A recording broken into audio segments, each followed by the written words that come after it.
alhamdulillah. Bismillah, walhamdulillah, wassalatu wassalamu ala rasulillah wa ba'd. Alors, aujourd'hui, on va faire un petit peu plus court que d'habitude.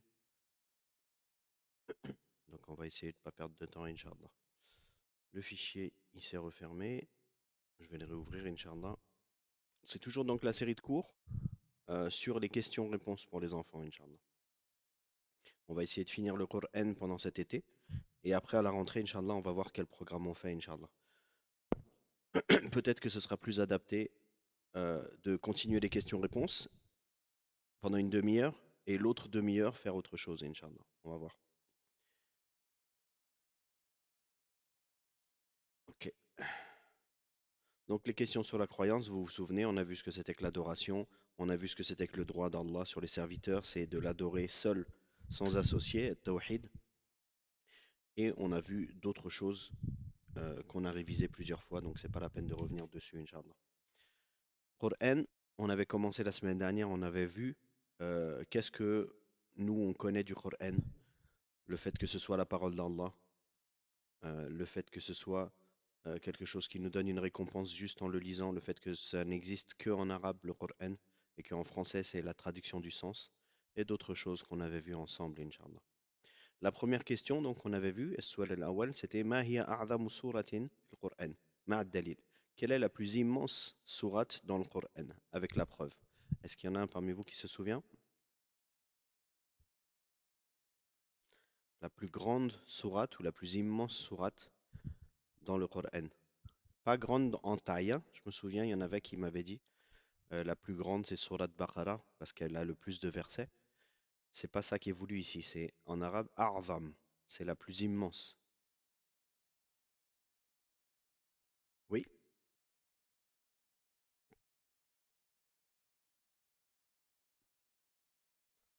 Surat al-Fatiha, barakallahu fik, jazakallahu khairan. Et le dalil, tu te souviens?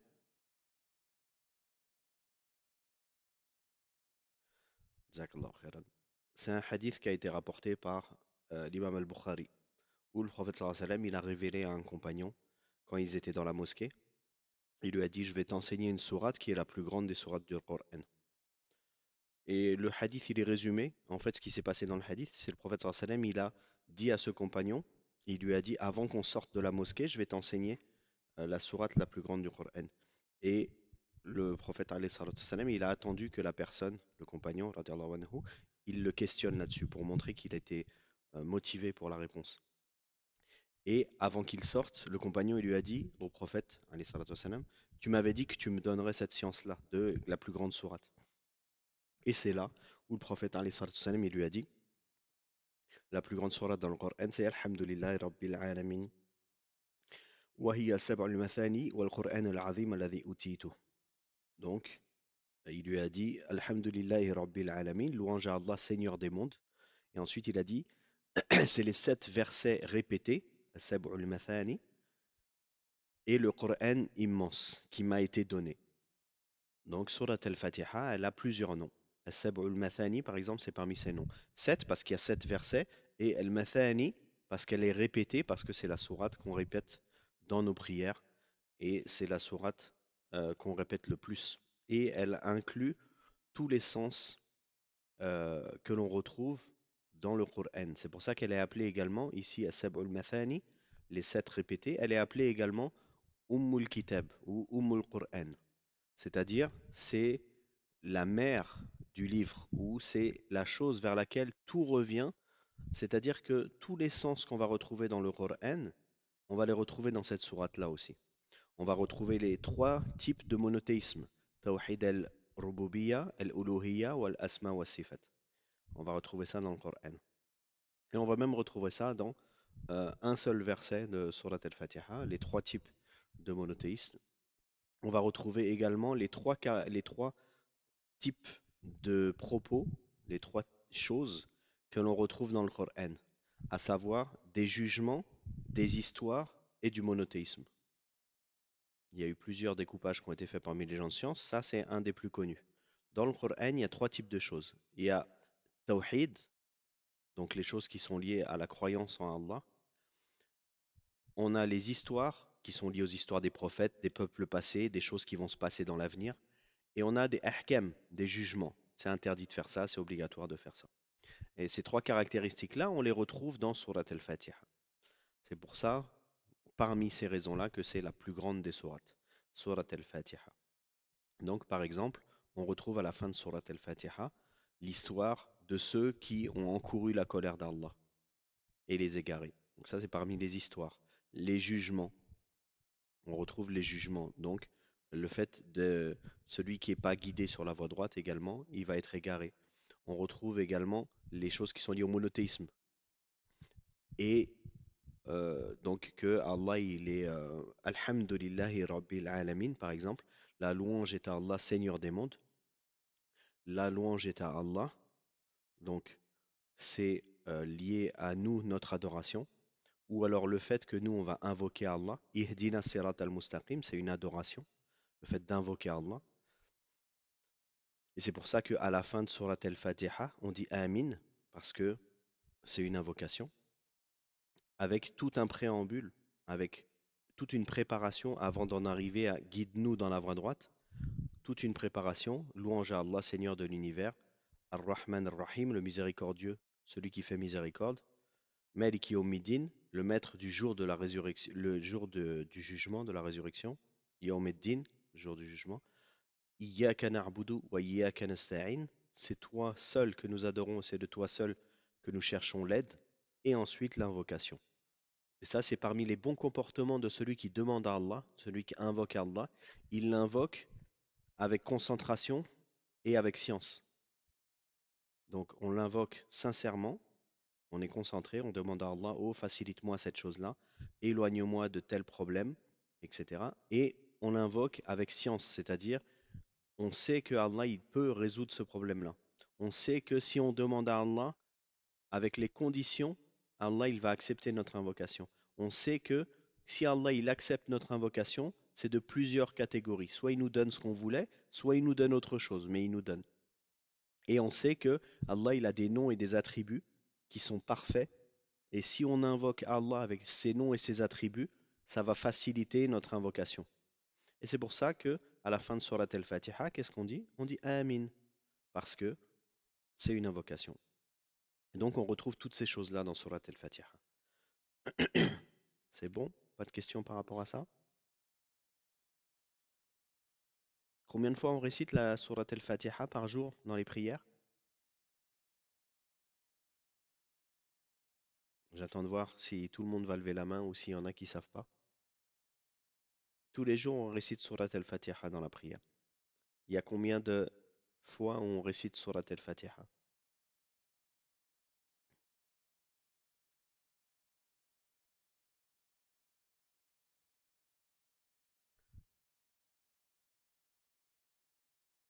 Il y en a qui répondent pas, c'est parce que vous savez pas? Si? Très bien, a priori tout le monde sait. On va commencer avec Ishaq et Abdullah et après on va voir les autres. Qu'est-ce que vous dites, vous?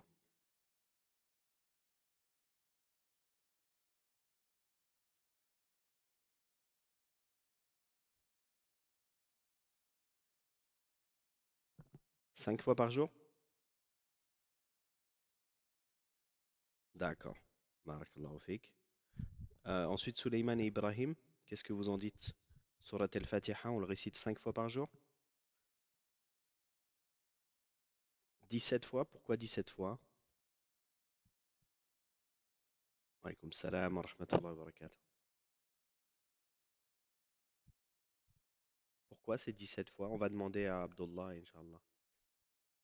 Abdullah, t'es le seul qui a levé la main pour l'instant? Ou il y a Imran peut-être? Pourquoi 17 fois?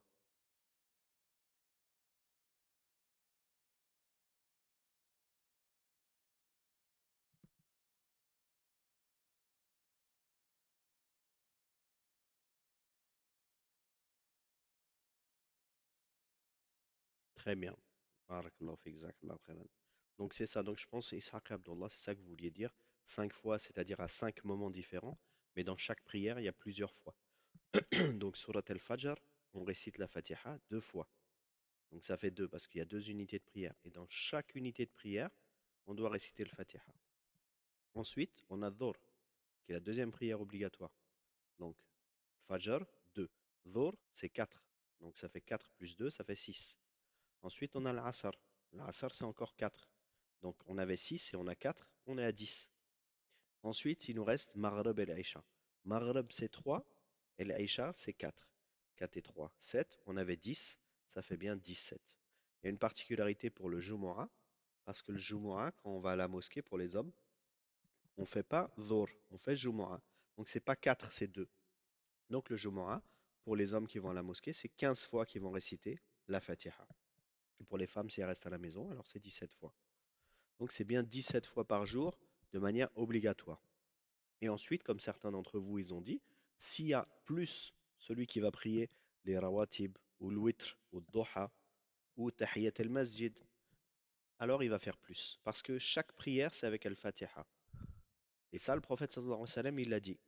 Il n'y a pas de prière pour celui qui ne récite pas al-Fatiha. D'accord? Et je vous pose la question maintenant, celui qui arrive en retard dans la prière, il n'a pas récité le Fatiha. Est-ce que sa raka, elle est valide? S'il y en a qui ne savent pas ce que c'est qu'une raka'a, vous levez la main, Inch'Allah, on va expliquer. Et sinon, vous pouvez répondre à la question en levant la main également. Oui, Suleiman Ibrahim?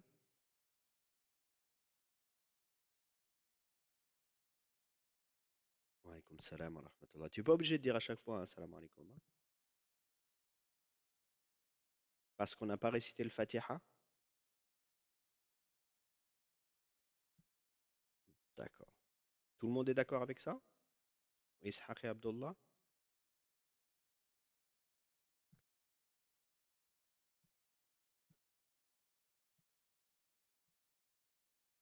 Mhm. Barakallahu fik. Alors, c'est plus précis comme vous avez dit. Donc, comme vous avez dit, Suleiman Ibrahim, Ishaq et Abdullah. En vérité, celui qui récite pas la Fatiha quand il prie tout seul, sa prière, elle n'est pas valide. Quand il prie tout seul. Mais quand on prie en jama'a, quand on prie à plusieurs, il y a une autre règle qui vient. Pourquoi? Parce que à l'époque, le prophète sallallahu alayhi wa sallam, il a prié avec les compagnons. Et il y a une personne qui arrivait en retard à la prière. D'accord?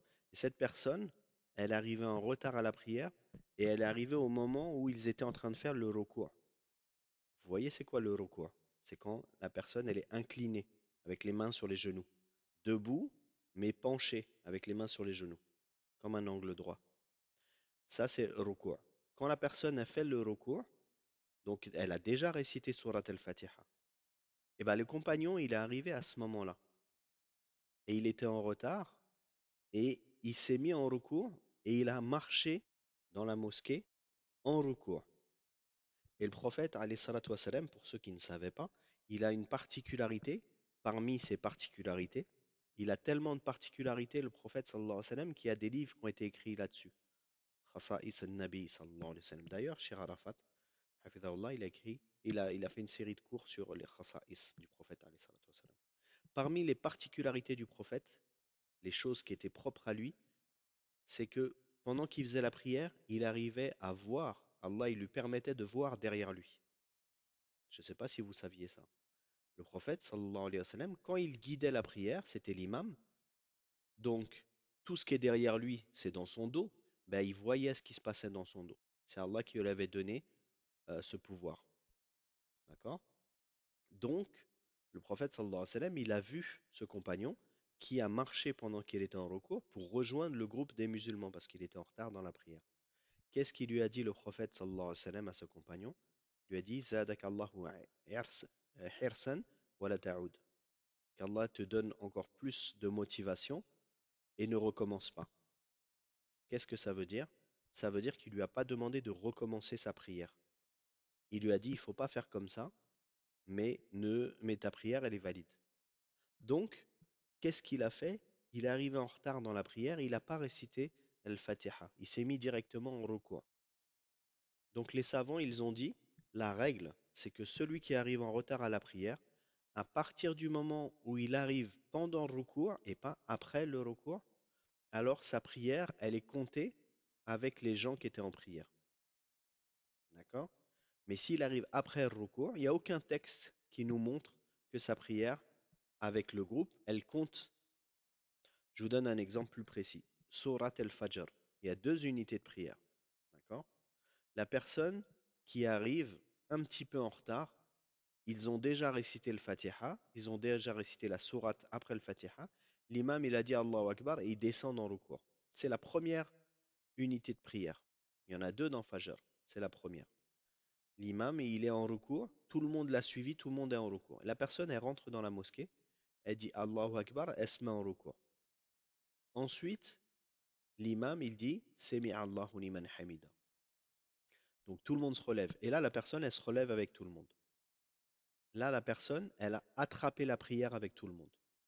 D'accord? Donc, quand l'imam, à la fin de la prière, il va dire Salam alaikum, la personne, elle va dire en même temps Salam alaikum, salam alaikum. Il a réussi à attraper les deux unités de prière.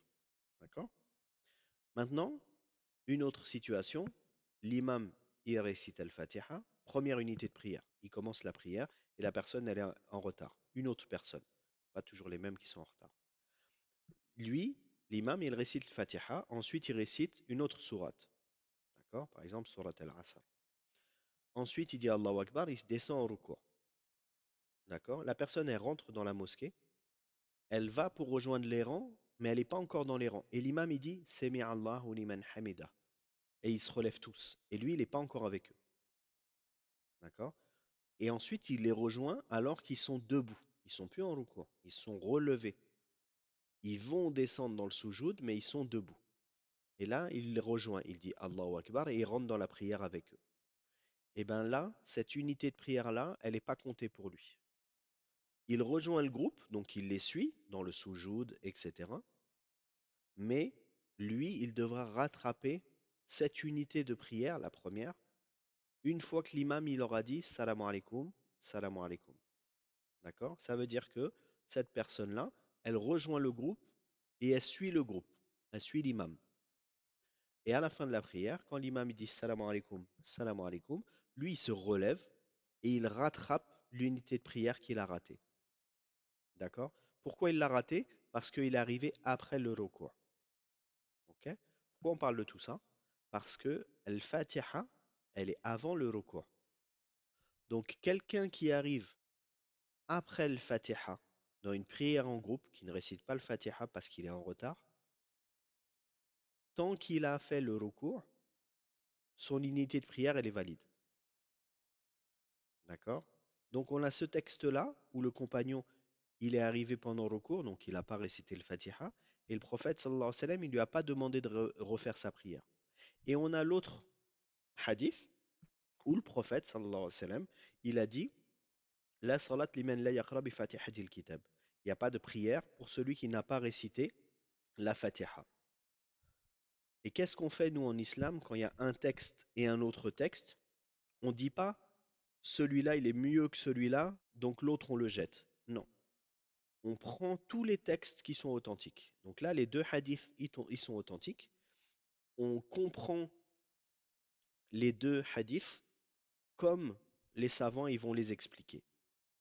On ne rejette pas un hadith en disant, bah non, puisque le prophète sallallahu alayhi wa sallam, il a dit, il n'y a pas de prière sans le Fatiha, et ben l'autre, on jette ce hadith. Non, on ne jette pas les hadiths. Quand il est authentique, on prend les deux et on essaie de comprendre comment on pourrait trouver une solution pour que les deux y soient compris correctement. Parce que le prophète, sallallahu alayhi wa sallam, il nous a enseigné la religion. Et c'est à nous après de comprendre. Et quand on ne comprend pas, on demande aux savants. Et les savants, c'est eux qui connaissent la réponse. Et donc, c'est comme ça qu'ils ont expliqué les savants. On utilise ces deux hadiths pour dire celui qui prie tout seul, s'il ne récite pas le Fatiha, sa prière, elle n'est pas valide. Et celui qui est en groupe, s'il ne récite pas le Fatiha parce qu'il est en retard, comme c'est venu dans le deuxième hadith, alors sa prière, elle est valide. Mais celui qui est en groupe et qui ne récite pas le Fatiha exprès, il se dit, l'imam, il est en train de réciter le Fatiha, moi j'attends, je fais rien. Et bien lui, il faut qu'il récite la Fatiha aussi. D'accord? Nous, on a donné l'exemple, pas seulement de celui qui est en groupe, mais celui qui est en groupe et en retard. Mais celui qui est en groupe et qui arrive avant l'imam, quand l'imam il commence à réciter le Fatiha, lui aussi récitait le Fatiha. D'accord?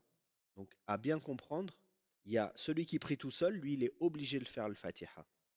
D'accord? Parce que le professeur sallam, il a dit, pas de prière pour celui qui ne récite pas le Fatiha. Celui qui est en groupe, s'il n'est pas en retard, c'est pareil, il doit réciter le Fatiha. D'accord? S'il ne récite pas le Fatiha, pareil, sa prière, elle n'est pas bonne. Et celui qui est en retard et qui arrive après le Fatiha, lui, il est excusé par rapport au hadith qu'on a vu du compagnon où le prophète sallallahu alayhi wa sallam, il lui a pas demandé de recommencer sa prière. C'est compris, Inch'Allah?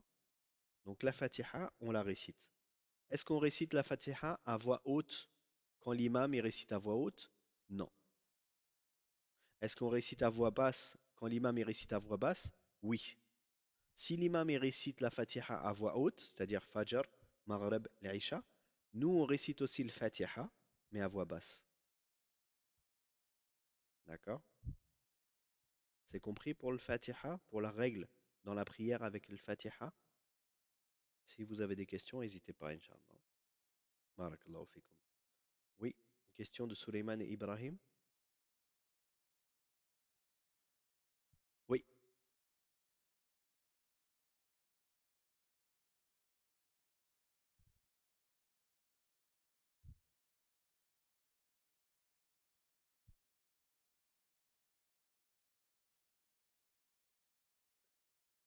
quand on est derrière l'imam et que l'imam il récite à voix haute, nous, on doit aussi réciter à voix haute. Même s'il y a des savants qui disent, ou peut-être vous avez entendu des enfants qui disent non, quand l'imam il récite, nous on se tait, on écoute. Mais le plus sûr, Inch'Allah, c'est de réciter aussi le Fatiha. Pourquoi? Parce que le prophète sallam, il a dit, pas de prière pour celui qui ne récite pas le Fatiha. Et là, on n'a pas d'excuse, on n'est pas en retard. Donc quand l'imam il récitait le Fatiha, nous, on récite aussi le Fatiha. Mais comment on la récite? On la récite soit avant lui, soit après lui. Comme ça, on peut se concentrer aussi pendant que lui récite. C'est clair comme ça? Ok, très bien. Barakallahu fikum. Donc le plus sûr, pas forcément le plus juste, mais le plus sûr, c'est de réciter le Fatiha même quand l'imam il récite à voix haute. Sauf que nous, on récite pas à voix haute, sinon on va déranger tout le monde. Mais on récite nous aussi le Fatiha parce que le prophète sallallahu alayhi wa sallam, il a dit pas de prière pour celui qui récite pas le Fatiha. Donc, on le récite, Inch'Allah. Et l'exception, c'est pour celui qui arrive en retard. Une chose qu'on voit aussi des fois, peut-être vous avez déjà prié la prière de Tarawih pendant Ramadan. Des fois, il y en a, ils restent assis. L'imam, il dit Allahu Akbar, il récite le Fatiha. Ensuite, il commence à réciter le Coran. Et les gens, ils attendent, ils attendent, ils attendent. Après, au bout d'un moment, ils se lèvent, Allahu Akbar, ils rentrent dans la prière avec l'imam. Celui-là, les savants, ils ont dit, parmi les savants, il y a Shir ibn Uthaymin, peut-être vous connaissez, c'est un savant contemporain, il est mort il y a quelques années, il est mort il y a une vingtaine d'années. C'est un grand savant. Et il disait, j'ai peur que la prière de ces gens-là ne soit pas valide. Donc quand on est en train de faire Tarawih, vous, vous allez faire Tarawih, peut-être vous allez avec vos parents, quand vous allez faire Tarawih, si l'imam il récite Al-Fatiha, Allahu Akbar, et réciter Al-Fatiha. Si vous, vous avez une excuse, par exemple, vous avez envie de boire un petit peu, ou vous avez mal aux jambes, ou vous voulez vous asseoir un petit peu, je rappelle que la prière de Tarawih, c'est pas une prière qui est obligatoire. Donc celui qui a une contrainte pour Tarawih, il n'y a pas de problème. Ok, il peut rester dans la mosquée et s'asseoir et attendre, et tout le monde prie et lui il attend parce qu'il est fatigué, parce qu'il a une excuse. Mais attention, on ne se met pas en plein milieu des rangs et on gêne pas tout le monde alors que tout le monde est en train de prier. D'accord? Mais ce n'est pas une prière obligatoire. Mais le mieux, et c'est pour ça qu'on va à la mosquée, c'est pour prier Tarawih. Donc celui qui prie Tarawih, il commence tout de suite avec l'imam. Il n'attend pas que l'imam y récite pendant 5 minutes et après il le rejoint. Parce que là, il a fait exprès de ne pas réciter Surat al-Fatiha. Et les savants, ils ont dit, on a peur que celui-là, sa prière, elle soit pas valide. Parce qu'il n'a pas récité le Fatiha exprès. Il n'est pas en retard comme celui qui arrive en retard à la mosquée. D'accord? Donc pensez-y pour Ramadan l'année prochaine, Inch'Allah. Si ça vous arrive, ne faites pas ça. Si l'imam il commence la prière, commencez avec lui. Si vous êtes fatigué, si vous avez une excuse, alors à ce moment-là, ne faites pas la prière avec lui, Mais retarder la prière sans aucune raison, il y a le risque que votre prière ne soit pas valide. Barakallahu fikum. Je parle de tarawih, je parle de... Vous savez, tarawih, il y a plusieurs prières. Une, deux, trois, quatre. Des fois, il y en a six, des fois, il y en a plus. Donc, quand vous faites la prière, c'est une prière de deux rakats. Si celle-là, vous récitez pas le Fatiha, c'est possible que celle-là ne soit pas valide. Si celle d'après, vous récitez le Fatiha, elle sera validée, Inch'Allah. D'accord? Quand je dis elle n'est pas valide, je ne dis pas tout votre tarawih, il n'est pas valide, hein. Je parle juste de si l'imam est récité le Fatiha et vous, vous restez assis à discuter ou à boire, et ensuite vous vous levez pour rejoindre la prière. Si vous n'avez pas récité le Fatiha exprès, bah peut-être votre prière elle n'est pas valide. D'accord? Barakallahu fikum. Du coup, on est resté sur la première question. On va passer à la deuxième question, Inch'Allah, rapidement. Deuxième question. Donc, السؤال الثاني ما هي أعظم آية في القرآن مع الدليل? Quel est le plus immense verset du Coran avec preuve? Est-ce qu'il y en a parmi vous, ils ont une idée déjà? On laisse un peu de temps. Le plus a'zam, le plus grand, c'est pas le plus long, hein. Le plus long, peut-être on le verra plus tard, mais là, c'est le plus immense. Vous voyez la différence entre les deux? C'est la valeur. Très bien. Ishaq et Abdullah, Ayat al-Kursi, barakallahu fikum. Et Souleymane Ibrahim, vous vouliez dire pareil? D'accord. Qu'est-ce que ça veut dire Ayat al-Kursi? Vous savez? Souleymane Ibrahim ou d'autres, hein? Est-ce que vous savez traduire Ayat al-Kursi?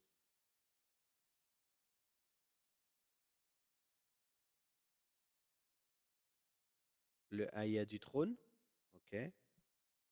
Le Ayat du trône d'Allah. Et Ishaq Abdullah, vous voulez essayer? Comment on pourrait traduire? C'est le verset du trône. D'accord. D'autres réponses? Quelqu'un d'autre veut essayer? Ayat al-Kursi, qu'est-ce que ça veut dire? Personne d'autre? Très bien. D'accord. Kursi, c'est une chaise. Euh, al-Kursi, c'est une chaise, hein. Est-ce que vous savez ce que c'est que le trône en arabe? Comment on dit le trône en arabe? On dit kursi?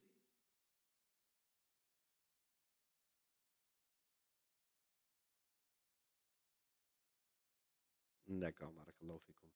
Est-ce que vous savez ce que ça veut dire al-arsh en arabe? Al-arsh, c'est le trône. D'accord. Et al-kursi aussi, c'est le trône? Les deux? La chaise?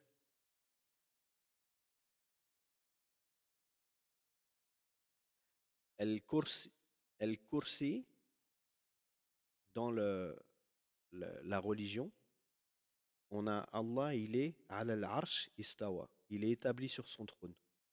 Et on a al-arsh et on a al-kursi. Al-arsh, c'est le trône d'Allah. On ne sait pas comment il est. On sait qu'il est immense et qu'il y a des anges qui le portent. D'accord? Et la semaine prochaine, Inch'Allah, faites-moi penser, on verra combien d'anges portent le trône d'Allah. D'accord? On a Al-Arsh et on a Al-Kursi. Al-Arsh, c'est le trône d'Allah. Al-Kursi, c'est le repose-pied. C'est comme ça que ça s'appelle en français. C'est l'endroit où Allah, il met ses pieds. D'accord? Ça s'appelle Al-Kursi. Donc en réalité, le fait de dire le verset du trône, c'est pas une traduction correcte. Si on avait voulu dire le verset du trône, on aurait dit Ayat al-Arsh et pas Ayat al-Kursi. Donc si on veut traduire vraiment Ayat al-Kursi, on dirait le verset du repose-pied. D'accord? Mais le mieux, c'est de le garder en arabe, Inch'Allah. Ayat al-Kursi.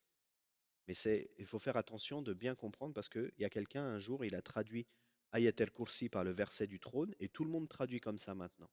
Mais en réalité, al-Kursi, c'est pas le trône. Al-Kursi, c'est le repose-pied. D'accord? C'est compris? On verra ça la semaine prochaine, on repassera dessus, Inch'Allah, vous inquiétez pas. Donc on a vu la question, on n'a pas vu la réponse encore. A priori, tout le monde a dit Ayat al-Kursi. On va voir. L'auteur il dit Hafidhallah. أعظم آية في القرآن هي آية الكرسي. قال رسول الله صلى الله عليه وسلم لأحد الصحابة: أتدري أي أتدري أي آية في كتاب الله معك أعظم؟ قال: قلت: الله لا إله إلا هو الحي القيوم. Le plus grand verset du Coran, c'est le verset du Kursi. Donc peut-être le mieux, c'est de laisser comme ça en arabe le verset du Kursi, ou alors le verset du repose-pied. Si vous dites le verset du trône, c'est pas grave parce que c'est très répandu, mais le mieux c'est d'éviter. Parce que Kursi, ça veut pas dire Arsh. Arsh, c'est Arsh, le trône. Kursi, on a expliqué. Et la preuve, le messager d'Allah sallallahu alayhi wa sallam a dit à l'un de ses compagnons: sais-tu quel est le plus grand verset du livre d'Allah que tu possèdes? Il répondit, sallallahu alayhi wa sallam, non, le compagnon il répondit: Allahu la ilaha illa huwa al-hayyul qayyum, dans le sens de la traduction du verset 255 de Surat Baqarah. Allah, il n'est de divinité digne d'adoration que lui, le vivant, celui qui subsiste par lui-même. Et après, le verset il continue, hein, Ayat al-Kursi, il est plus long. D'accord? Petit point ici, vous voyez, il y a écrit Surat al-Baqarah, la sourate la vache, le verset 255. 255, c'est pour ceux qui récitent en Hafs, ceux qui récitent en Warsh, ceux qui sont au Maroc par exemple, ou ailleurs, et que vous apprenez le Coran en Warsh, c'est pas 255, c'est 253, je crois.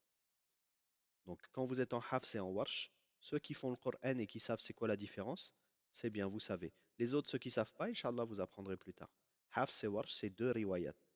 Ceux qui récitent en Hafs et en Warsh, des fois les versets, c'est pas la même numérotation, comme ici pour Ayat al-Kursi. Surat al-Baqarah, elle a 286 versets ou 287 versets. D'accord? Ça change un petit peu dans la riwaya Hafs et Warsh. Donc vous inquiétez pas, si vous lisez des fois dans les cours, parce qu'en général dans les cours, vous voyez, c'est en Hafs que c'est cité. Donc comme ici, 255. Mais il n'y a aucun problème. euh, si vous faites en Warsh, Ayat al-Kursi, c'est le même. Barakallahu fikum, jazakumullahu khairan. On va s'arrêter là, Inch'Allah. سبحانك اللهم وبحمدك أشهد أن لا إله إلا أنت أستغفرك وأتوب إليك. Si vous avez des questions, Inch'Allah, je vous écoute. Et sinon, on se retrouve pas la semaine prochaine, parce que la semaine prochaine, je serai en voyage, mais la semaine d'après, Inch'Allah. Jazakumullahu khairan. Et donc, la semaine prochaine, Inch'Allah, comme on a l'habitude de faire, on verra. On va revenir sur la deuxième question et on verra, Inch'Allah, la troisième question qui est Su'al al-thalith, ma al-farq bayna al-Qur'an al-Makki wa al-Qur'an al-Madani? Quelle est la différence entre le Coran mécois et le Coran médinois? On verra ça au prochain cours, Inch'Allah. Barakallahu.